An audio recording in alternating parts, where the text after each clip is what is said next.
Bonjour et bienvenue à cette deuxième table ronde de la Réunion de Chantier de France spéciale location.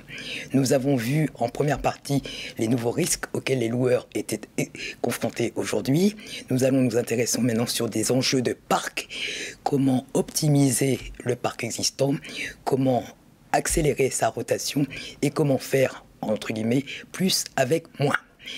Pour traiter ce sujet, mes invités. Mais avant, je vous rappelle que vous pouvez nous questionner à travers le chat. Posez vos questions, Mathieu les relaiera en dernière partie d'émission. Avec nous ce matin pour discuter des enjeux de flotte, Isabelle Aurel. Élodie Aurel, responsable de la gestion de la flotte longue durée chez Bergera Rent. Tout à fait. On est donc sur du gros matériel. Mais pas que. Mais pas que. Caterpillar, mais pas que. Mais pas que. Mais pas que. Donc, ça serait intéressant d'avoir à chaque fois cette double vision. Lionel, bonjour. Lionel Buzet, bonjour. Directeur technique d'Accès Industrie. Bonjour Lionel, spécialisé dans l'élévation et la manutention. Bienvenue. On a déjà eu l'occasion de vous inviter. Avec nous toujours ce matin, Emmanuel Casier. Bonjour Jean-Marie. Bonjour Emmanuel. Vous dirigez plusieurs sociétés de location avec opérateur, une société de transport pour internaliser vos déplacements de matériel. Vous nous donnerez votre vision et votre éclairage d'une société manifestement très sartoise. Tout à fait. Et dernier invité, mais pas de moindre, Thierry Lahuppe, directeur matériel du groupe Loxam. Bonjour Joël. Bonjour Thierry. Pour poser le débat ce matin, est-ce que vous pouvez nous donner déjà les grandes masses du parc Loxam pour voir dans quelle stratégie on se positionne? Les grandes masses. En France, on va essayer de rester sur le territoire national. C'est à peu près 200, quelle que soit l'activité, généraliste ou spécialiste, ça ressemble à peu près 200 000 matériels, du plus petit, perceuse, jusqu'au plus gros. Pour nous, c'est des nacelles sur porteurs lourds. Et puis en valeur, alors ça c'est très, très difficile d'évaluer, de savoir ce qu'on dit par valeur, mais l'ordre de grandeur c'est 2,5 milliards à peu près. Donc si jamais on devait renouveler et racheter l'ensemble de ce matériel, voilà les grandes masses, c'est réparti sur 500 agences. Rassurez-moi, ce n'est pas au programme. Pardon ? Renouveler. Non, enfin hélas, mais non, ça prend un certain temps, ou un temps certain. Un temps certain, absolument. Ouais. Élodie, les grandes masses du parc de Bergera Rent. Alors Bergera Rent, c'est 700 machines en flotte, c'est 170 millions d'euros d'investissement, de valeur de flotte. C'est de la mini-pelle 900 kg à la 100 tonnes. En charge jusqu'à la 24 mètres cubes. Et voilà, en termes de typologie de matériel. Lionel, on est dans la dizaine de milliers d'unités chez vous? Oui, aujourd'hui on est un petit peu plus de 15 000 machines, donc avec une grosse partie en élévation et en manutention en chariot télesco, et ensuite une partie en magasinage et chariot frontaux. Donc grosso modo c'est 9 000 machines de nacelles élévatrices et chariots télescopiques, et le reste ça va être de tout ce qui est engin de manutention. Donc pour une valeur de parc à neuf un petit peu plus aux alentours de 500 millions d'euros. Voilà. Donc on a des machines pareilles qui valent, on va dire, quelques milliers d'euros, sur des machines qui valent quelques 200-300 000 euros. Voilà. Donc on a donc un écart type assez large, ouais. D'où la difficulté peut-être également de l'exercice. Nous en reparlerons. Emmanuel? Alors moi je suis taille beaucoup plus modeste. Au total j'ai une petite vingtaine d'engins et une vingtaine de camions. Pour une valeur globale de parc estimée à 4-5 millions d'euros. Quelle typologie d'engins? Alors, le plus petit, j'en ai plus qu'une, c'est de la 6 tonnes jusqu'à de la 25 tonnes, que ce soit en pelle sur pneu, pelle sur chenille. J'ai aussi des chargeurs, enfin, j'en ai 2. Et en poids lourd, j'ai tout ce qui correspond au BTP, enfin des 8x4, des 6x4, des ampli-rolls, des grues, des SMI. D'accord. Voilà. On ne va pas s'appesantir sur la conjoncture que l'on connaît tous parfaitement. Thierry, dans les circonstances du marché actuel, comment on optimise l'usage d'un parc tel que celui de Loxam? Les circonstances actuelles, il faut le faire durer. C'est un peu le titre de cette table ronde. C'est faut faire durer le parc. Et pour prendre une citation qui est quand même bien connue, un adage, pour voyager loin, il faut Il faut donc ménager sa monture. Alors ça vaut pour les hommes, ça vaut aussi pour l'environnement et pour les machines en particulier. Donc je pense que c'est d'abord une question d'entretien. Alors dans l'idéal, c'est une question d'utilisation. Donc quand on a les opérateurs, c'est d'autant plus simple. Mais forcément, pour nous, c'est une question d'entretien. C'est-à-dire d'être très, très régulier et systématique sur les contrôles et l'entretien des matériels pour les faire durer le plus longtemps possible. Bergerac-Rent s'appuie sur Bergerac-Monoyeur, notamment pour l'entretien. Tous les techniciens de Bergerac, effectivement. Et leur force de Bergerac-Rent, c'est justement la force de Bergerac-Monoyeur en termes d'entretien préventif et prédictif.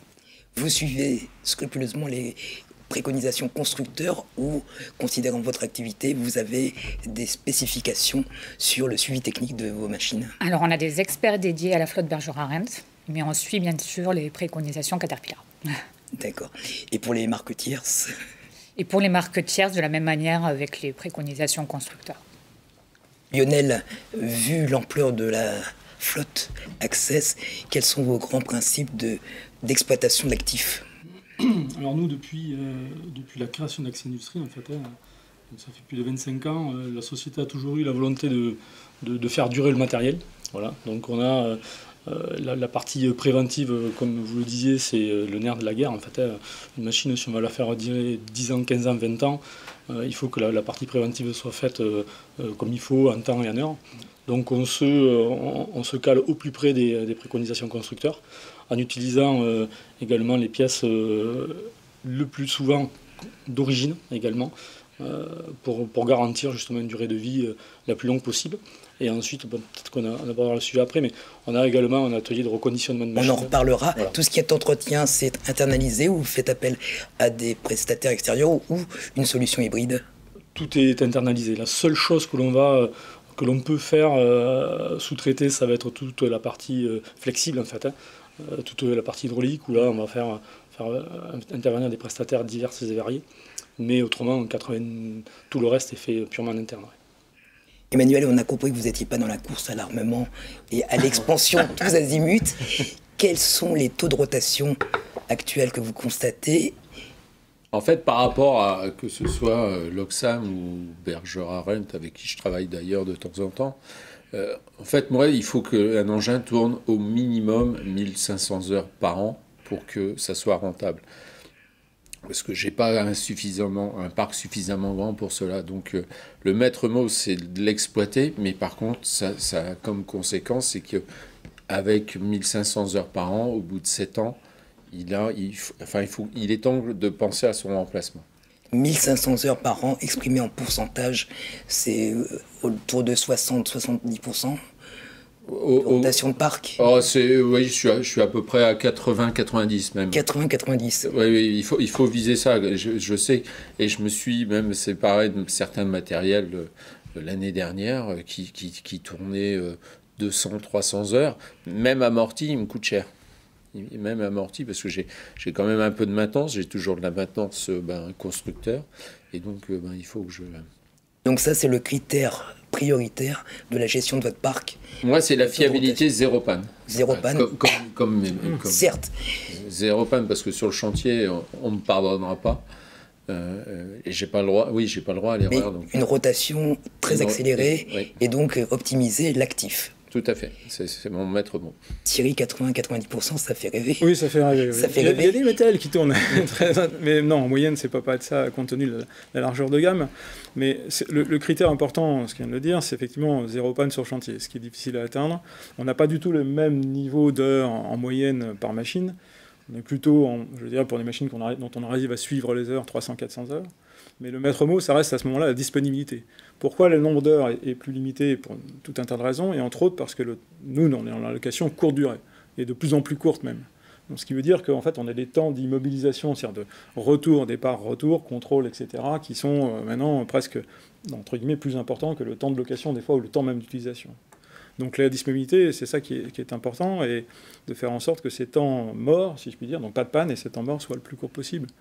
Même si on n'arrive pas à avoir effectivement 100% d'utilisation, parce qu'un contrat longue durée, dans l'élévation, c'est en moyenne un peu plus long que par exemple chez les généralistes. Cependant, vous avez, j'imagine, des objectifs d'amélioration? Oui, en permanence. Alors ça va être Donc ce qui va permettre ou pas d'optimiser, c'est entre autres, au-delà de la disponibilité, c'est la distribution du parc dans les différentes agences pour essayer d'adresser le besoin là où il est plus important à un instant T, puisqu'il y a des cycles, quelle que soit l'activité, qu'elle soit génie civil, bâtiment, résidentiel, non résidentiel, TP, grand chantier. Donc en fonction de quoi, on peut essayer d'optimiser l'utilisation en essayant de mettre le matériel là où il est le plus demandé à l'instant T. Parvenez-vous à décorréler l'optimisation de cette rotation de la conjoncture, ou est-ce que vous êtes complètement tributaire du marché porteur ou moins porteur? On est tributaire, mais pas d'un marché qui est quand même relativement large. C'est-à-dire que certes, la construction, au sens ce que je viens de redire sur les différents segments, est un marché principal, mais on a aussi de la maintenance industrielle, on a aussi l'événementiel, il y a la construction, même la construction qui peut aussi, enfin la construction industrielle qui peut aussi avoir besoin de ces matériels. Donc il faut trouver donc faire évoluer aussi le parc potentiellement en fonction de ces grands segments, des grands cycles, et trouver éventuellement d'autres segments de marché. Vous êtes à peu près sur les mêmes segments de marché que l'Oxam, avec quelques niches. Un petit peu moins large. Un peu moins large et quelques niches. Et est-ce que aujourd'hui, votre flotte, vous continuez à augmenter le taux de rotation de vos matériels? Nous, aujourd'hui, depuis plusieurs années, le taux de rotation est assez linéaire sur l'année. On est aux alentours de entre 60 et 70% quand même. Très compliqué de dépasser les 70%. Quand on a des agences qui sont à 80, c'est vraiment exceptionnel, puisque derrière, il y a toujours la problématique de récupération des machines, les machines en panne et autres. Donc on arrive à un plafond de verre. Après, je ne parle pas de la location longue durée, où là, on est à 100%, puisque quand on a des locs de 5 ans, mais l'approche, elle est totalement différente. Et là, je vous rejoins sur le nombre d'heures. Aujourd'hui, nous, on ne travaille pas en heures. Une machine, une nacelle prend très peu d'heures en année. Une nacelle électrique, par exemple, quand elle prend 80-90 heures, c'est grand maximum. Une nacelle diesel, on est à 200-300 heures. En fait, ce ne sont pas des... À la différence du matériel de TP, une nacelle, comme je dis souvent, elle travaille quand l'utilisateur ne travaille pas. En fait, puisqu'elle monte, elle descend, et c'est quand la personne est en position, en poste, qu'elle travaille, et la machine, elle ne prend pas d'heure à ce moment-là. Complètement. Est-ce que ça signifie que le besoin de maintenance technique est remplacé par les contrôles réglementaires, notamment les VGP, qui peuvent prendre un petit peu de temps et qui, de toute façon, sont incontournables? Alors, exactement, les VGP, c'est incontournable, c'est deux fois par an. Mais notre matériel, nous, à chaque retour de location, est inspecté spécifiquement au modèle de machine. Donc on a un check-up d'une liste de contrôles à faire spécifiques au modèle, surtout dans l'élévation, puisque dans l'élévation on va mettre des gens jusqu'à 60 mètres d'eau quasiment, hein. Donc on n'a pas le droit à l'erreur en termes de sécurité. Donc c'est un gros boulot au quotidien de la part des équipes accès. La partie VGP, c'est la partie réglementaire, mais elle est gérée depuis... C'est historique en fait, donc je pense que tous les loueurs ont l'habitude de gérer ça facilement. Elle est sous-traitée? Oui, elle est sous-traitée. Alors on pourrait l'internaliser, mais bon, il y a toujours la problématique de juger partie. Donc voilà, donc c'est quelque chose qu'on fait totalement sous-traité, hein. On ne fait pas en interne. Mais voilà, c'est quelque chose, la partie maintenance, c'est une grosse activité de contrôle, et ensuite on a toute la partie préventive, les révisions avec les différents niveaux de révision préconisés par les constructeurs. Et tout ça va être géré par également, tout à l'heure on a parlé un petit peu de télémath, j'ai entendu à l'autre session, voilà, géré par la télématique, où on a de la remontée en temps réel des compteurs horaires qui permet de générer des révisions en temps et en heure dans nos agences, de commander les filtres et autres. Donc il y a pas mal de préventifs et de planification qui est réalisée pour immobiliser la machine le moins possible. Puisqu'une petite révision, ça peut aller de quelques heures, une grosse révision, parfois 8 heures de boulot. Donc sur des matériels de production, ça a un enjeu évidemment déterminant au niveau de la flotte. Est-ce que la télématique, c'est un petit peu la colonne vertébrale de votre approche du suivi technique des machines? Oui, ça l'est grâce à la technologie. En fait, on peut analyser les données machines, les données sécurité, les données chauffeurs également, les comportements des chauffeurs qui peuvent endommager le matériel, hein, parce qu'un freinage brutal sur une carrière peut générer des problèmes sur les transmissions, etc. Donc la télématique nous aide beaucoup, on mise beaucoup là-dessus aujourd'hui. Mais on a quand même besoin d'hommes pour gérer cette donnée, même si aujourd'hui on s'appuie sur l'IA pour faire une première analyse de la donnée. Et derrière, on a des personnes chez Bergerac Arend qui vont analyser ces données en fonction de l'application, de l'environnement et éventuellement changer des pièces en préventif avant que la pièce ne tombe en panne ou autre. Avec un constructeur qui a plus d'1 million de machines connectées, qui a un retour de données machines sans équivalent, est-ce que vous arrivez à mettre en place une maintenance prédictive sur vos matériels? Tout à fait, c'est ce qu'on fait. C'est opérationnel? C'est opérationnel aujourd'hui. C'est quelque chose que vous vendez à vos clients ou ils vous le réclament? C'est notre force, je pense, c'est la force de Bergerac Monnoyeur et c'est bien sûr quelque chose qu'on vend à nos clients. Oui. Sur quelle typologie de clients? Alors, il n'y a pas de typologie. Tous les clients, en fait, ont besoin qu'on leur procure le meilleur taux d'utilisation et le meilleur TCO. Donc il faut que les machines soient opérationnelles. Et on sait s'engager sur de l'efficience. Chez Bergerac Arend, on l'a déjà fait, à hauteur de 99%. Ça n'engage pas à 100% d'efficience. Mais on sait le faire, en tout cas. C'est honorable, oui, tout à fait. 100% pour vous, c'est pas le but, parce que de toute façon, après, ça signifie plus grand chose. Et est-ce que cet outil, qui est quand même aujourd'hui d'un usage assez répandu, permet d'instituer une nouvelle relation avec son client dans la transparence du partage des données, dans le fait de peut-être même définir ensemble des voies de progrès, recalibrer de temps en temps l'outil de production? Est-ce que c'est là aussi une partie de votre métier aujourd'hui? Tout à fait. En tant que loueur, on donne des conseils également sur le matériel, bien sûr, sur l'entretien journalier. On va donner des préconisations sécurité à nos clients, parce qu'on fait des inspections visuelles également sur les engins. Donc, s'il y a marchepied endommagé, une ceinture prise dans le dos, ça arrive souvent. On va en informer le responsable matériel.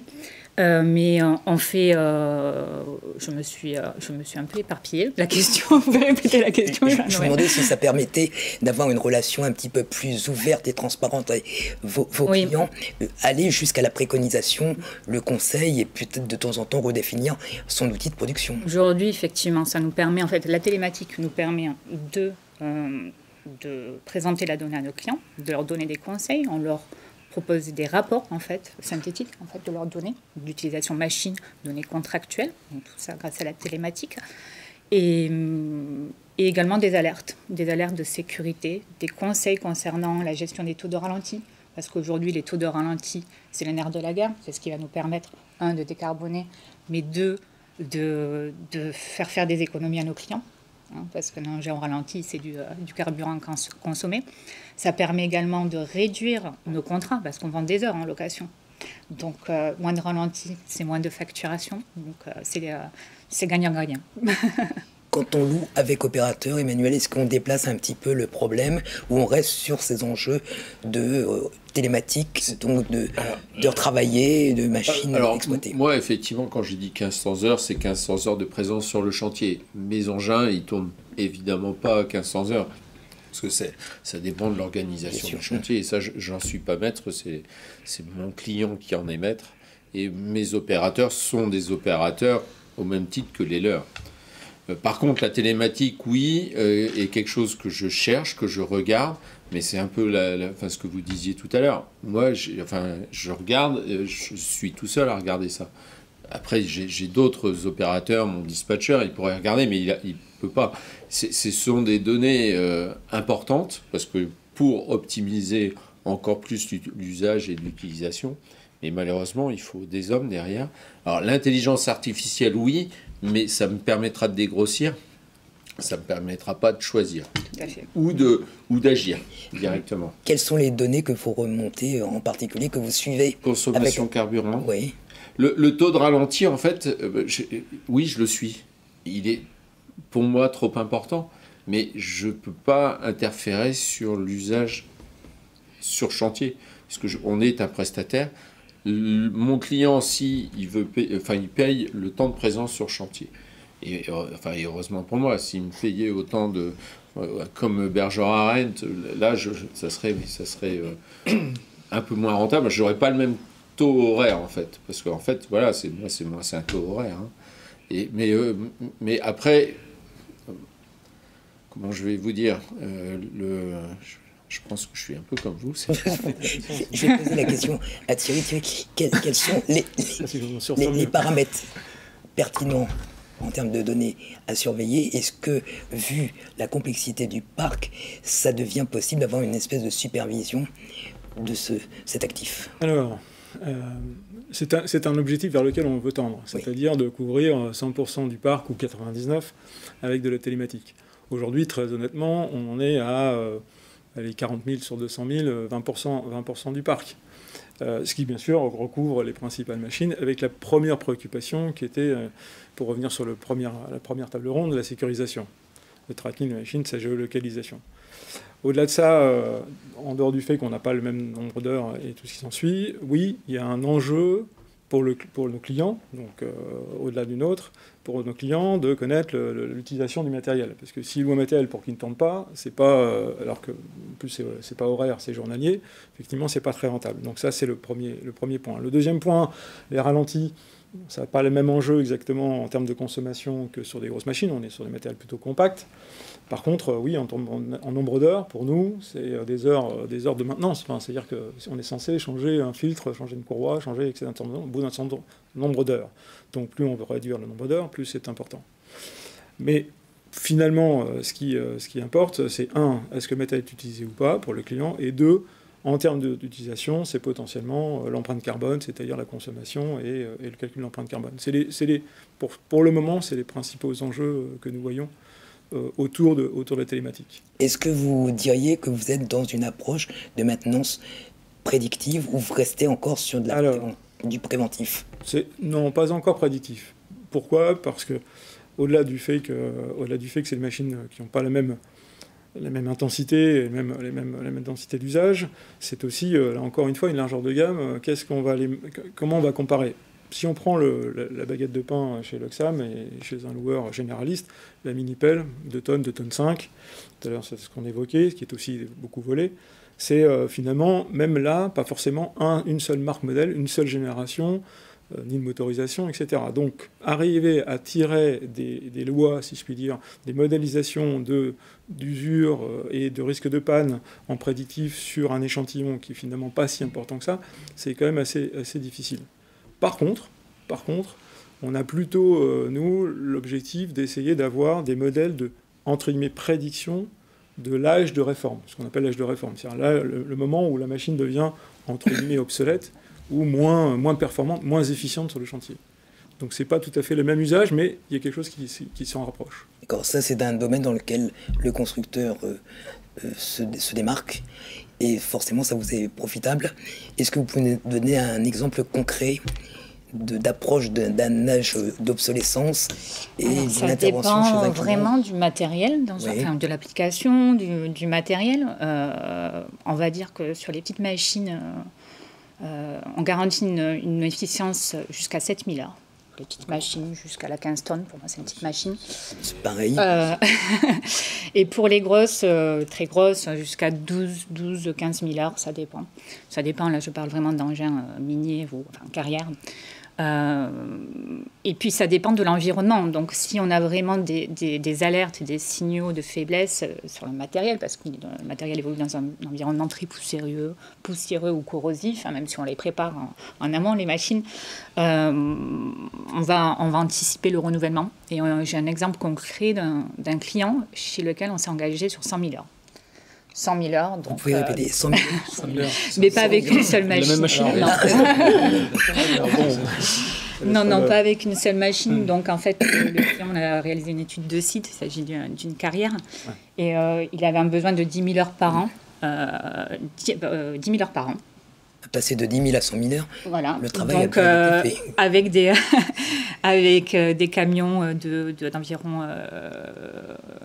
des gros camions articulés, je ne connais même pas la charge utile, mais avec des gros camions articulés, donc il nous a tout simplement demandé un taux de facturation à l'heure.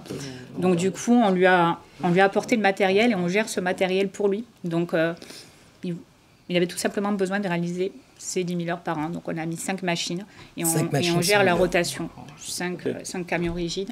On gère la rotation et en fonction de l'évaluation. Donc vous avez bien, si vous savez compter normalement 10 000 heures, ça fait 10 ans de contrat à peu près. Ouais. Mais vu qu'on facture à l'heure, le client, si le client est en mode d'activité, le contrat pourra durer plus longtemps. Et s'il tourne plus, il pourra mettre un terme en amont. Dans ce type de contrat, il y a des enjeux de revoyure. Vous vous rencontrez de temps en temps avec le client. Bien sûr, il y a des points réguliers qui sont faits avec le client. Donc j'ai mon équipe qui réalise mes responsables fleet management qu'on appelle, qui réalisent des points réguliers avec les clients pour ajuster, voir s'il n'y a pas de dérive. Tout à fait. Là, ce sont des chiffres, Lionel, qui vous interpellent. Oui, non, on n'est pas complètement. Du tout. Là, ça fait 2000 heures par an pour une machine. Nous, ça arrive extrêmement rarement. Ça peut arriver sur du chariot frontal, sur de la location longue durée, 5 ans, mais ça représente pas grand-chose par rapport à notre activité. Nous, on raisonne beaucoup plus en termes de durée de vie, d'âge, plutôt qu'en termes d'heures. Bon, les heures, c'est bien pour toute la partie préventive et la partie maintenance, en fait.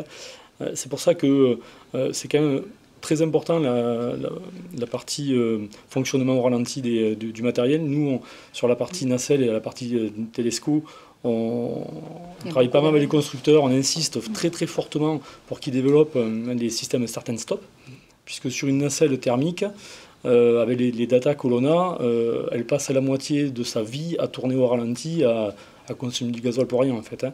Donc si on arrive avec les systèmes de start and stop à diviser quasiment par 2, la machine, déjà, en fiabilité, on gagne. En maintenance, on gagne, puisqu'au lieu de faire, entre guillemets, une révision par an, on fait une révision tous les 2 ans. Donc il y a quand même un aspect qui est pas négligeable sur tout ce qui est système. C'est un standard dans vos passations de commandes. Alors, c'est un standard, je veux dire, ça fait partie du cahier des charges. Oui. Donc, on va dire, la majorité des constructeurs européens sont déjà là. Les Américains, c'est compliqué de leur tordre un peu le bras. Mais bon, voilà, il y en a qui essayent, mais voilà, aujourd'hui, les constructeurs français, Manitou Roulotte par exemple, ils sont constamment depuis quelques années déjà. Et nous, on voit déjà un gain qui est pas négligeable, ne serait-ce également sur la consommation de carburant, où nos clients, on leur donne sur le devis, à la commande et ensuite à la facture, on leur donne la consommation, on va dire, les émissions carbone, donc qui sont dues à la consommation de carburant. Et sur une machine qui est équipée de start and stop, on peut voir un delta qui est significatif, en fait. Est-ce que vous parvenez à quantifier l'optimisation de ces coûts de maintenance du parc de manière fine ? Alors oui, aujourd'hui, depuis pas mal de temps, on a un suivi du parc, numéro de parc par numéro de parc depuis 2005. On parlait de prédictif. Alors nous, on n'a pas du prédictif via la télématique, parce que la télématique chez nous, bon, ça a une dizaine d'années, mais on ne remonte pas énormément de données. On va remonter les données, les compteurs horaires, les tensions de batterie et autres. On est plus sur de l'expérience et c'est 2005 et c'est quasiment 20 ans de données où on va savoir, modèle de machine ou constructeur, les faiblesses de tel ou tel organe. Donc on va anticiper un entretien sur changer une courroie, un patin, des chaînes de levage ou ces choses-là. Donc ça, c'est plus l'expérience qui va parler plutôt que purement simplement la partie télé. Donc sur le temps long, 20 ans, on arrive à définir une hiérarchie de constructeurs en termes de fiabilité, de coûts de maintenance, de coûts de pièces de rechange. C'est ceux qui déterminent également nos achats. C'est ce qui détermine également l'amortissement des machines. On sait qu'on a des marques de machines qui vont vieillir plus vite que d'autres. Donc tout ça, ça fait partie de la gestion de la flotte d'accès. Ouais. Thierry, alors sur le périmètre de l'Oxam, forcément la masse du parc vous est favorable. Est-ce que vous arrivez à quantifier, je dirais, 1% de disponibilité en plus, ça génère quel euro en face ? Je ne saurais pas répondre strictement à cette question. En tout cas, oui, ce qu'on peut dire, c'est qu'on suit aussi le matériel à peu près, notamment quand il y a un compteur, évidemment. Quand il n'y en a pas, c'est un peu différent. Mais tous les matériels sont suivis d'un point de vue efficience. Et donc on est capable de la même façon, à partir de la donnée, distinguer les marques et les modèles qui sont plus efficients que d'autres. Alors ce qui évolue dans le temps, parce qu'il y a quand même un critère dont on n'a pas trop parlé, mais qui est l'âge de parc. Donc suivant l'âge moyen du parc et les marques modèles, on peut avoir, il faut quand même regarder ça à deux fois. Si évidemment on regarde un vieux parc, parce qu'on n'a pas renouvelé avec la marque le modèle, récemment, évidemment, on va avoir un taux d'efficience qui va baisser. Modulo, un bout de parc qui va être plus récent avec une autre marque modèle. Mais on suit ça, et oui, on a forcément l'objectif, encore une fois, comme on l'a dit tout à l'heure, c'est d'avoir le plus haut taux de disponibilité. Après, c'est une question de commerce, c'est-à-dire que le taux de location, enfin le taux d'utilisation va dépendre aussi du nombre de contrats. Mais voilà, notre objectif, c'est d'avoir le maximum de disponibilité. Et schématiquement, est-ce que la stratégie aujourd'hui, c'est d'allonger un petit peu la durée de vie du parc? Est-ce que c'est une stratégie, pour me parler, ça a toujours été, en tous les cas, on n'a jamais eu un modèle, pardonnez-moi, financier, pur financier, en disant, voilà, on renouvelle une machine parce qu'au bout d'un moment... Donc c'est le choix du renouvellement, ou en tout cas de réformer une machine et de la remplacer. D'abord, c'est pas forcément le même modèle. On parlait de machines thermiques diesel avec les réductions de temps de ralenti. Évidemment, avec le temps qui passe, on voit bien, notamment en élévation, l'arrivée de machines dans tous les segments hybrides et ou électriques. Donc ça change un peu la donne. Ça change la donne en termes des prix d'achat, certes, mais ça change la donne en termes de maintenance, en termes de fiabilité, en termes de durabilité. Donc on a une stratégie effectivement qui est adaptée, non pas en termes de durée de vie, mais qui va être adaptée en termes d'expérience sur effectivement quelle marque modèle ou quel type de machine, en fonction d'usage, on peut les tenir plus longtemps. Emmanuel, vos clients sont-ils sensibles à l'âge de parc des matériels que vous leur louez, ou c'est le matériel, son efficacité, et l'opérateur, son professionnalisme? Alors, deux critères. L'opérateur, clairement. L'opérateur, c'est ce qui fait notre force. Mais également aussi, je pense, être reconnu pour les choix des marques, des matériels, ou que ce soit en poids lourd, avec la marque Scania, ou en TP avec la marque... Désolé, mais pas... Je vais pas me fâcher. J'ai du Liebherr ou du Volvo, et effectivement reconnu comme étant des marques premium, c'est apprécié. Maintenant, si j'arrive avec d'autres marques un peu moins premium, est-ce qu'ils disent quelque chose? Non. Ce qu'il faut, c'est l'efficacité, l'efficience sur le chantier. Mais le couple est important. L'image dégagée est importante malgré tout. Les marques premium en élévation de personnes, avec l'arrivée des marques chinoises, c'est un sujet chez Access? Oui, c'est forcément un sujet. Après, nous, les clients ne sont pas trop sensibles à la marque, en fait. Ils ont besoin d'une machine qui monte à 20 mètres, quelle que soit la marque, je ne vais pas dire ça leur est égal. Eux, ce qu'ils ont besoin, c'est une machine qui soit fiable et qui soit facile d'utilisation. Donc la marque n'est pas forcément le premier choix. Ensuite, la partie des machines chinoises, effectivement, c'est quelque chose... la semaine dernière, il y avait la Boma, donc on les voit tous, pour ceux qui étaient. Il y en a de plus en plus. Après, ils ont une problématique aussi d'homologation de machines sur le continent européen. Donc ça, c'est aussi ce qui protège un petit peu le marché. Nous, notre approche par rapport aux marques chinoises, étant donné qu'on garde le matériel suivant le type de matériel, une petite machine qui vaut 5-6 000 euros, on ne va pas la garder pendant 20 ans. Mais une machine qui vaut 200 000 euros, on va faire le nécessaire. Donc il faut qu'on s'assure que les pièces disponibles sur ces machines-là, au bout de 10 ans, 15 ans, on ait la possibilité de les retrouver. Là où on a un petit peu de doute avec le matériel chinois qui évolue très très très très rapidement. Vous pouvez commander 10 machines chinoises et vous en avez 8 qui sont différentes. Donc là, la problématique de la pièce détachée, elle est extrêmement compliquée. Donc on y est allé. Voilà, on a acheté quelques machines chinoises. Je ne vais pas dire par force, mais entre guillemets par obligation, puisqu'il y a des modèles de machines dans l'élévation qui commencent à disparaître sur des marques historiques. On prend du ciseau diesel grand plateau, par exemple, en 12 et en 15 mètres. Bon, Olot était quand même assez précurseur sur ce marché-là. Ils y sont plus trop. Les Américains ne les proposent plus trop non plus, donc voilà. Donc on a été un petit peu obligé de se retourner vers le marché chinois. Mais on est vraiment... on n'en a pas beaucoup. Voilà, c'est vraiment très sporadique, on va dire. On voit bien l'intérêt de bien utiliser le parc disponible. On voit qu'il y a également des différents leviers sur lesquels on peut jouer pour optimiser les CAPEX et le parc existant. Location, forcément, ça ne rimait pas forcément avec reconditionnement, matériel d'occasion, rétrofit. Est-ce qu'aujourd'hui, c'est un langage banalisé chez un loueur? Thierry? Alors, reconditionnement... Donc l'Oxam a la chance, de par sa taille, et depuis longtemps, d'avoir développé des activités, ce qu'on pourrait dire de reconditionnement, ou en tous les cas de réemploi. C'est-à-dire que, tout à l'heure, M. Buzet disait qu'effectivement, il fallait choisir les pièces, la qualité des pièces, en fonction des réparations, de l'âge de la machine.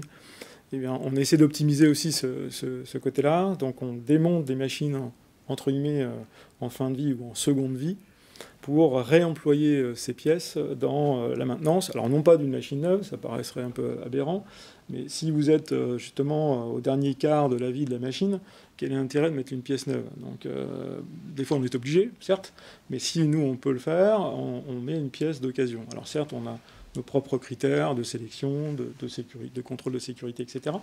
Mais ça permet d'optimiser, entre guillemets, la maintenance et la durée de vie. Donc c'est pas tout à fait du reconditionnement, c'est du réemploi. Après, en termes de reconditionnement, comme on a une gamme assez large, notamment sur la partie modulaire, construction modulaire, là, on parle de reconditionnement parce qu'on garde le cadre tant qu'il est sain, et puis on peut refaire le sol, changer les panneaux, les portes, les fenêtres, les machins, les poignées, refaire l'électricité. Pas à l'infini, mais en tous les cas, vraiment donner une seconde vie. Et ça, c'est tout à fait...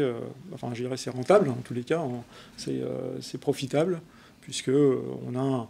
on dirait un coût moyen qui est non pas de mettre 100% de la valeur initiale, mais 50% de la valeur initiale pour prolonger la durée de vie d'au moins 50%, voire plus. Dans un cadre quasiment industrialisé. Ah là, oui, on est plutôt dans un cadre plutôt industrialisé.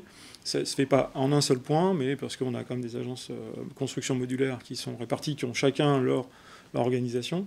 Et puis, au niveau du pôle généraliste, oui, on a centralisé pour essayer d'industrialiser le process. Vous montez en gamme et en puissance dans ce domaine-là. Expliquez-nous un petit peu l'outil dont vous disposez, votre approche de toute cette partie reconditionnement de matériel. Alors nous, on est vraiment dans le reconditionnement de matériel. On a un atelier de reconditionnement qui est au siège social basé à Tonnens et qui existe, je vais dire, quasiment depuis toujours. Axé a toujours eu la volonté de faire durer les machines et vraiment de les reconditionner. C'est pas juste un petit lifting. Donc on a un atelier qui sort aujourd'hui entre 250 et un peu plus de 250 à 300 machines par an en reconditionnement. Donc nous, qu'est-ce qu'on appelle un reconditionnement? C'est une machine qui arrive à peu près à 8, 9, 10 ans, où on va, si on prend l'exemple d'un chariot rotatif ou d'un chariot télescopique, où on va y mettre quasiment un maximum jusqu'à 15% de sa valeur neuve en termes de pièces. On peut y mettre entre 80 et 100 heures de main-d'œuvre. Et c'est une machine qui va repartir tranquillement pour 5, 6 ans, 7 ans. Donc là-dessus, toutes les machines sont expertisées une à une. Il n'y a pas un plan de rétrofit générique, en fait. Au cas par cas. C'est vraiment au cas par cas. On fait ce que la machine a besoin. Et c'est là où on a l'expertise on va dire, du préventif et entre guillemets, du curatif. Donc on va anticiper beaucoup de choses. Et on a la capacité, comme je dis souvent, de démonter la machine de la première rondelle jusqu'au dernier boulon, de la remonter et que ça marche. Parce que démonter c'est facile, remonter c'est autre chose. Voilà. Et donc pour ça on a un outil, avec beaucoup d'outillage, avec tout ce qui est pan roulant et autres. D'ailleurs on a un projet d'extension de cet atelier qui va démarrer courant de l'année, où on va doubler la capacité de reconditionnement. On a tous les métiers sur ce pôle-là. Donc passer au-delà de 500 machines reconditionnées par an. L'idée c'est de doubler. Oui. S'il y a une question, quelle que soit la taille de la machine? Alors non. Aujourd'hui, si on parle en termes de prix, on va reconditionner toutes les machines, grosso modo, qui ont une valeur un peu plus de 20 à 25 000 euros. En dessous, ça a peu de... Économiquement, ça a peu d'intérêt. Mais aujourd'hui, quand vous prenez un chariot rotatif qui vaut 180 000 €, vous y mettez 15% de pièces, ça fait déjà beaucoup de pièces. Et vous repartez sur quelque chose qui est largement rentable et qui fonctionne très bien. Par contre, il faut tous les métiers. C'est-à-dire qu'on a des motoristes de métier, on est capable d'ouvrir un moteur complètement. On a des hydrauliciens, on a des électroniciens, on a des chaudronniers également de métier. Donc on a toute cette expertise depuis 25 ans. On peut même modifier certaines machines pour améliorer la fiabilité avec l'aide des constructeurs.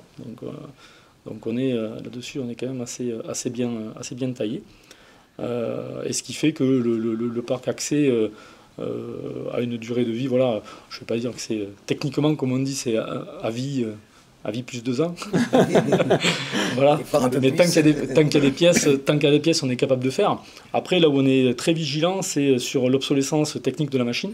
C'est que c'est bien de renouveler les machines, mais quand vous avez de nouveaux modèles qui sortent, vous pouvez vous retrouver avec une gamme machine qui est complètement obsolète et les clients ne la veulent plus parce qu'elle est beaucoup moins performante. Donc ça, ce sont des choses où on est très vigilant. C'est pour ça qu'on est pas mal lié aux constructeurs pour voir un petit peu les évolutions. Et le choix des marques et le choix des machines fait qu'on est quand même assez sélectif dans le choix. Et Élodie, le reconditionnement de machines, c'est quelque chose qui se pratique depuis plusieurs décennies dans le groupe et avec Caterpillar. Est-ce que, à la faveur des nouvelles générations qui n'ont plus rien à voir avec les anciennes, le recours devient de plus en plus sensible? Autrement dit, est-ce que c'est plus compliqué aujourd'hui de tendre vers un reconditionnement plutôt que de suivre l'évolution technique des machines?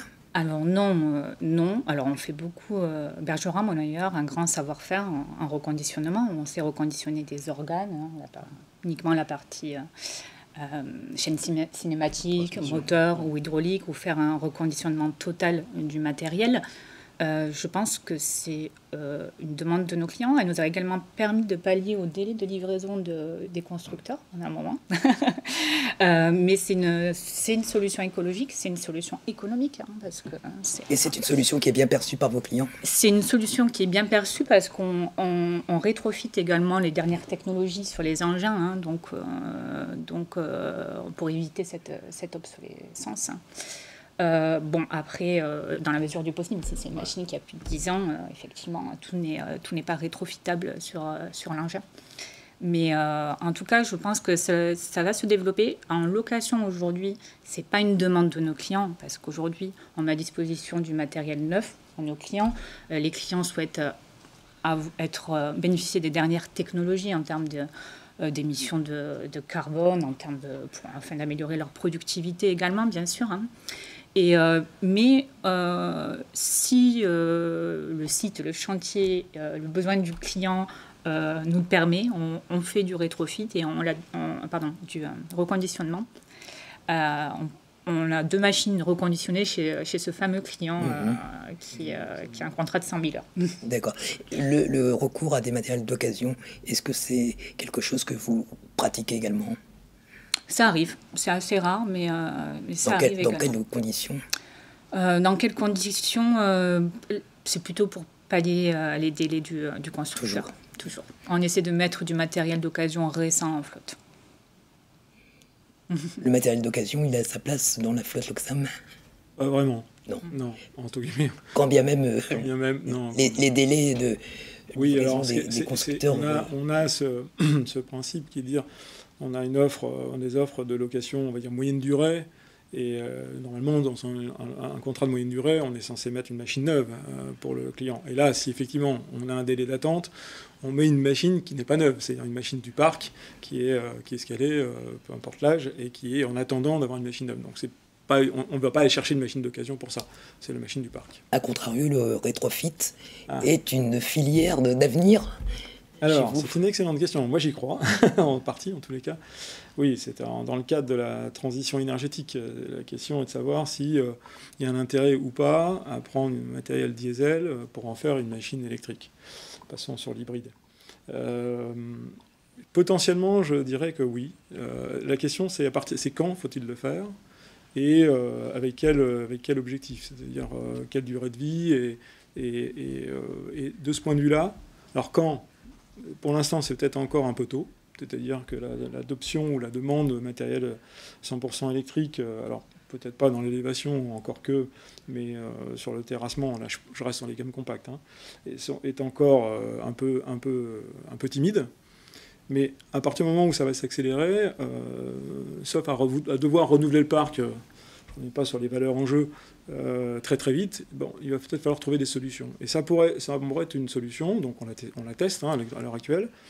Et là, la condition économique serait que, c'est pour ça que je dis pour combien de temps, ce serait que le pack, entre guillemets, le kit d'électrification, puisse avoir lui-même peut-être une seconde vie.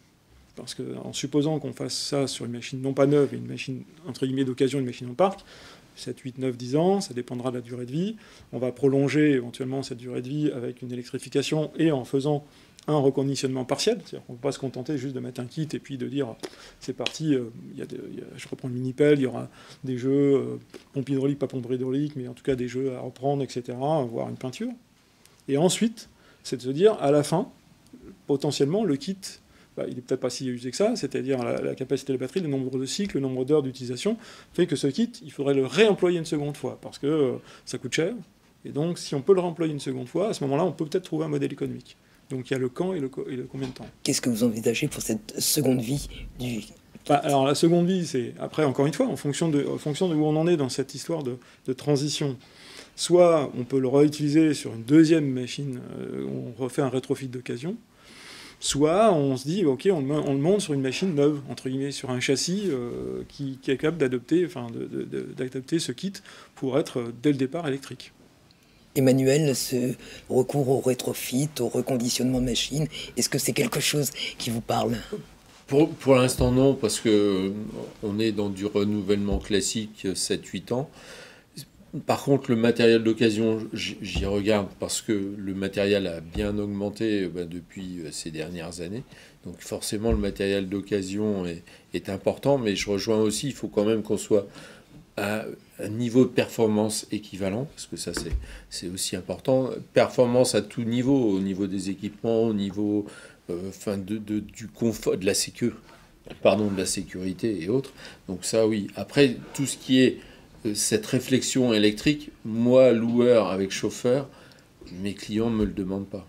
Ils ne me le demandent pas parce que eux commencent à y réfléchir, mais c'est pas ce qu'ils demandent à une entreprise comme la mienne. Et quand vous cherchez un matériel d'occasion, c'est toujours sur une marque premium ou... Ça sera plutôt sur une marque premium, effectivement. Caterpillar, Volvo, Liebherr, qui sont plutôt et bien représentés sur le secteur de la Sarthe. Et pour vous, il y a une limite d'heure ou une limite de génération de machine ? Effectivement, quand je cherche un matériel d'occasion, ça sera plutôt du matériel d'occasion de 2-3 000 heures, où je pourrais encore pousser, mais je n'irai pas chercher sur du 10 000 heures. Parce que, en tout cas, sur la gamme de matériel que j'ai, il n'y a pas, à ma connaissance, ou en tout cas chez Bergera, que je connais aussi par ailleurs, de reconditionnement sur des pelles de 10-15 tonnes. Il n'y a pas... Enfin, 15-20 tonnes, il n'y a pas, c'est pas encore un modèle économique suffisamment pertinent pour ça.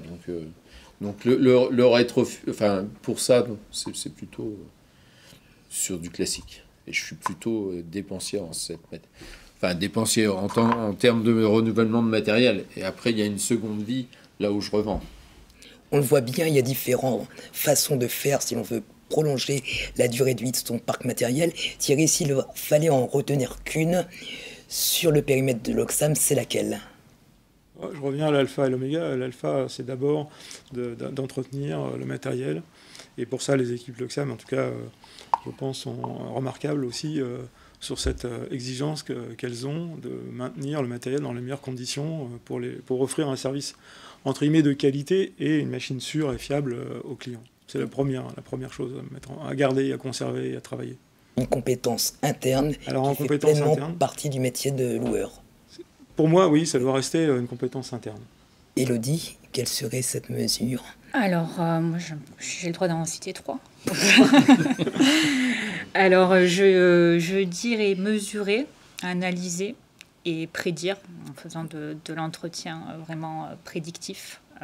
On comprend mieux comment on passe de 10 000 à 100 000 heures sur un contrat. Lionel ? Nous, on est vraiment convaincus par la durée de vie et le reconditionnement des machines. Le rétrofit, bon, pour l'instant, c'est plus compliqué, on va dire, sur la partie nacelle, parce que les machines diesel ne sont pas été conçues, on va dire, d'un point de vue purement économie d'énergie. Donc dès qu'on y met un groupe électrique, on a quand même des problèmes d'autonomie, donc bon, on n'est pas forcément là-dedans. Mais effectivement, c'est plus sur le reconditionnement de machines, où on a quand même un gain également qui est pas négligeable, puisque nous, sur l'atelier, on a calculé les émissions carbone évitées par rapport au reconditionnement, par rapport à changer une machine. Et sur 2024, on a évité 800 tonnes de rejet CO2 par rapport à si on avait renouvelé.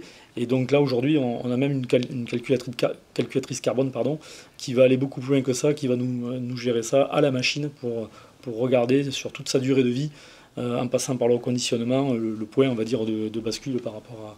Donc c'est quasiment une approche plus durable en termes d'achat que vous... Il y a une époque, c'était une question d'achat, de financement et autres. Aujourd'hui, on ne va pas se cacher, ça l'est toujours, hein, mais il y a aussi cet aspect RSE qui rentre obligatoirement en jeu. Donc on est vraiment là-dessus. Ouais. Des achats plus durables chez Loxam, c'est possible à mettre en œuvre dans toutes les géographies du groupe, avec des sensibilités pas forcément les mêmes. La préoccupation RSE, elle est partagée dans le groupe. Et même dans des pays peut-être même avant nous, et même au Brésil. Donc ça a toujours été quand même, je rejoins ce qui avait été dit tout à l'heure sur le choix du matériel, non pas seulement pour une question de prix, mais bien une question de durabilité, de maintenabilité et d'accompagnement dans la durée, parce que les machines, de toute façon, qu'elles soient petites ou moyennes ou grandes, à minima c'est 5 ans, 10, 15 ans, voire plus. Donc il y a vraiment ce suivi longitudinal qui est très très important. Et le choix de la marque et du modèle et du partenaire, si je puis dire, est essentiel. Et ça a toujours été le cas chez Loxam, de toute façon, historiquement. Élodie, selon vous, est-ce qu'une stratégie de durabilité peut constituer ou constitue un avantage concurrentiel ? C'est vraiment un besoin de nos clients aujourd'hui. Nos clients sont de plus en plus challengés sur leurs émissions de CO2. Avec la mise en place de la taxe carbone, donc ça a également un coût. Mais oui, oui, ça l'est clairement, oui, en fait. Lionel. Le nerf de la guerre. Oui, c'est le nerf de la guerre, exactement. Je vous rejoins sur le choix du matériel, sur le choix des marques. Ça reste obligatoire, on va dire, pour... Les clients, comme je disais tout à l'heure, les clients ne sont pas forcément sensibles à la marque, mais vraiment à la fiabilité de la machine et à l'aspect général également de la machine. Quand une machine elle est bien entretenue et elle a un bon aspect général, on a moins envie, on y fait un petit peu plus attention. Voilà.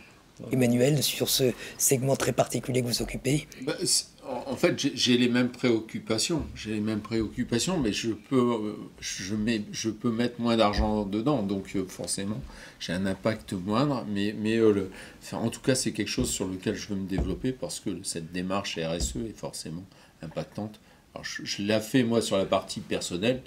Je la fais un peu moins sur la partie engin, mais j'y travaille. Thierry, ça fait des années que Loxam pratique cette approche RSE. Est-ce que vous implémentez année après année la stratégie à tous les niveaux du parc ?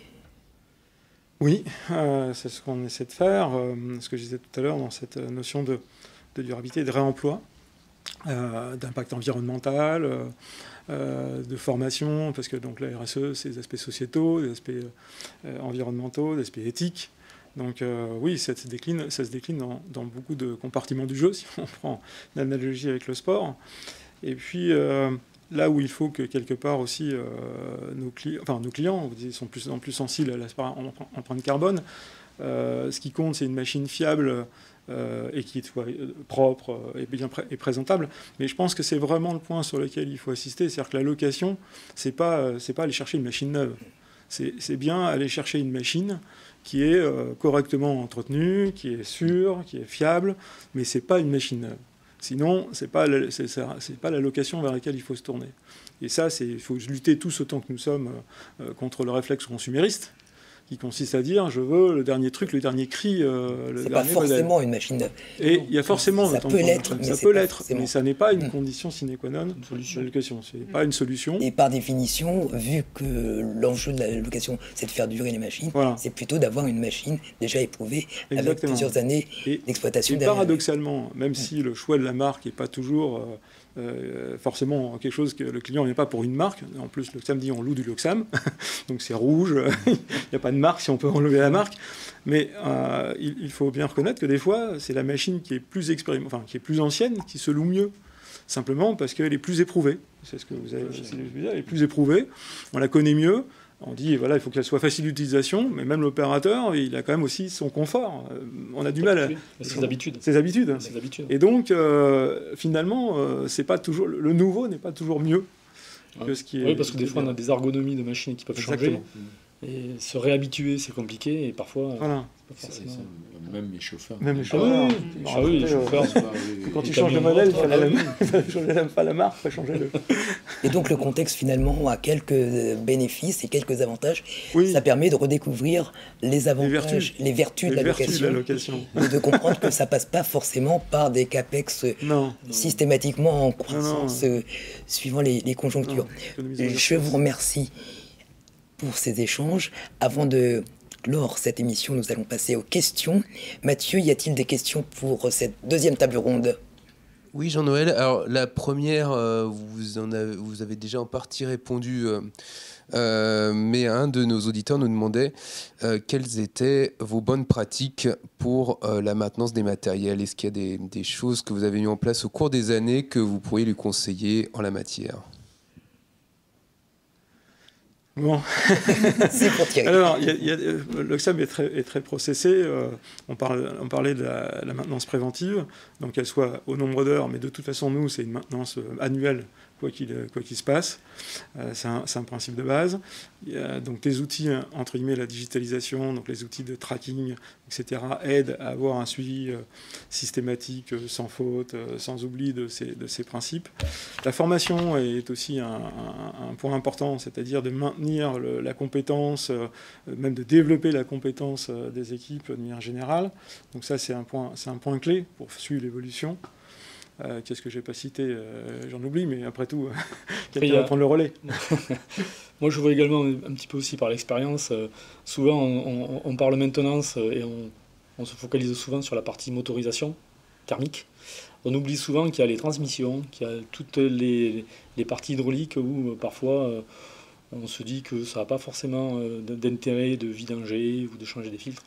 Et souvent, quand on parle avec des techniciens ou autres, ou même des confrères, c'est souvent on parle motorisation diesel, donc le classique, et on oublie souvent le reste. Voilà. Élodie, quoi de particulier chez vous ? Pensez également à bien vérifier les pratiques de remplissage du carburant, parce que ça peut également engendrer des problèmes si on a de la poussière dans le carburant. Donc c'est quelque chose auquel on ne pense pas forcément, mais qui fait partie de la maintenance journalière à réaliser en tout cas. Les basiques. Oui. Des visites régulières. Oui. Enfin, dès qu'on peut, on fait une visite. Mon mécano, il est là pour ça et il le fait très bien. Une deuxième question, Mathieu, pour nos invités. Alors, ce serait une question personnelle. Justement, vous évoquiez l'huile. En matière de consommables, est-ce que il y a des consommables que vous jugez plus importants justement pour jouer sur cette durée de vie, l'huile, les filtres? Qu'est-ce que vous pouvez mettre en évidence?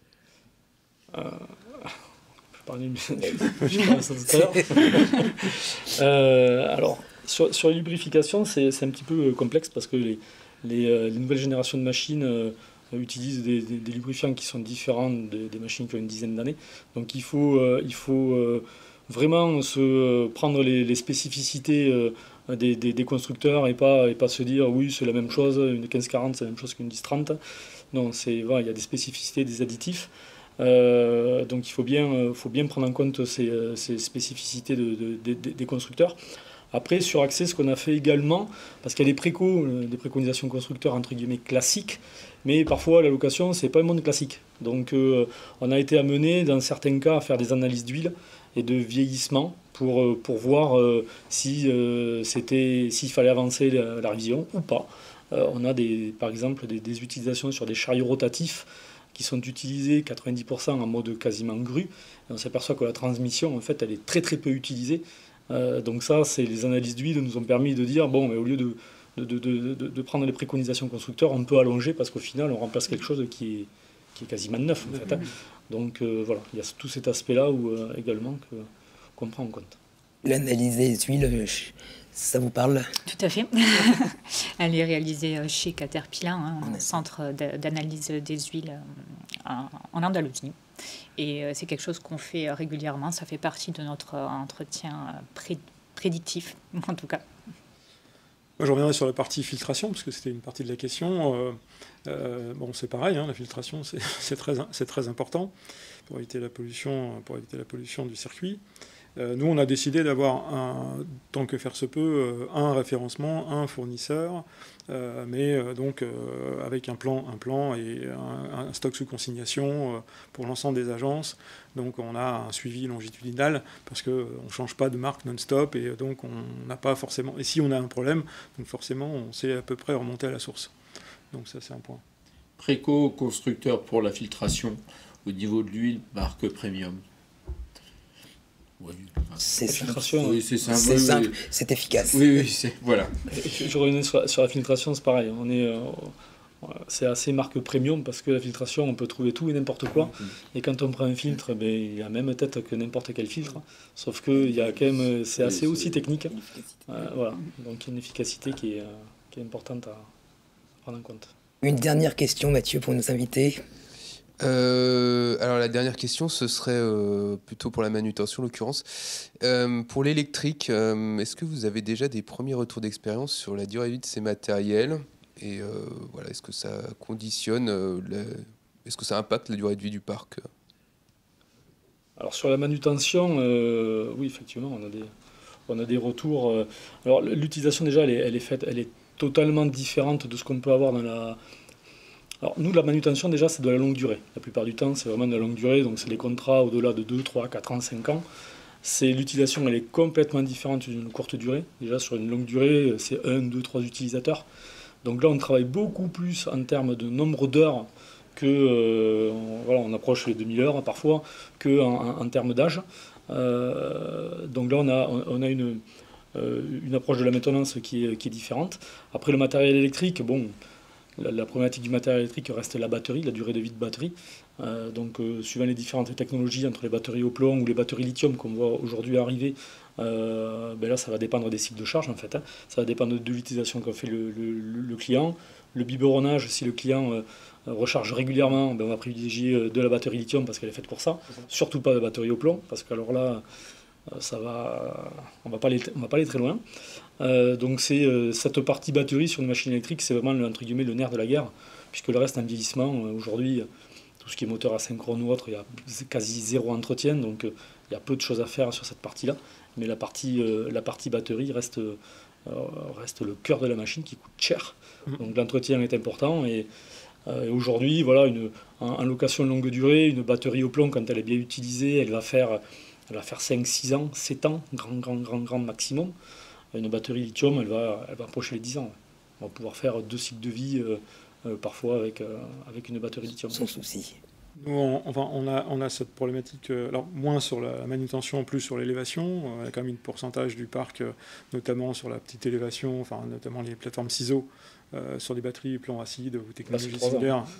En 3 ans, les batteries. Oui, alors justement, on essaie de prolonger. On a dans le même cycle, avec le même principe, on a des régénérateurs et donc on fait entre guillemets du ramassage et en même temps qu'on fait le ramassage d'autres choses et on envoie ces batteries et quand elles sont en état intègre, qu'on a fait tous les contrôles initiaux et qu'on arrive à régénérer. Pas dans 100% des cas, mais on arrive à peu près à récupérer une capacité intéressante et donc on réinjecte, encore une fois c'est du régénération et du réemploi, on réinjecte pour limiter effectivement le nombre de fois où on renouvelle la batterie. Une dernière question rapidement, Mathieu. Voilà, on a vu une évolution de vos métiers avec du conseil, de la gestion de parc plus poussée, informatique. Est-ce que ça vous oblige à recourir à de nouvelles compétences ? Est-ce que vous avez des difficultés à recruter dans ces nouveaux métiers ? Oui. C'est ça. C'est ça. C'est ça. On a tous les mêmes problèmes.